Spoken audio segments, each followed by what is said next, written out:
to animate the texture first. Let's animate the growing vine that we have made.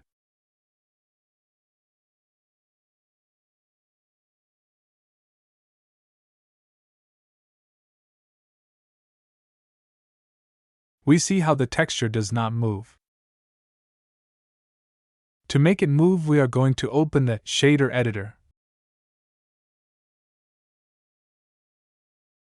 Let's animate the location in X in the mapping node. But first, let's see how long the curve we have created is. To do this, we go to the Editing tab in the End menu. Having selected the curve, we click on Length.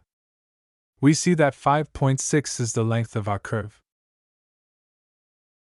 We go to frame 0 and in Location of the mapping node we insert a key. Then we go to the frame where our animation ends and we put the length of the curve but with a negative sign. In this case it is -5.6, and we insert another key. Now we see that the texture moves.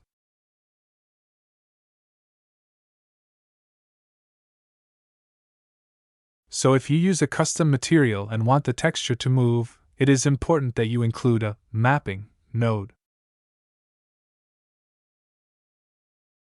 The Curve Editing tab is enabled by default, but if it does not appear, then you just have to activate the add-in. In Editing, Preferences, and look for Curve Tools. And here you can activate it.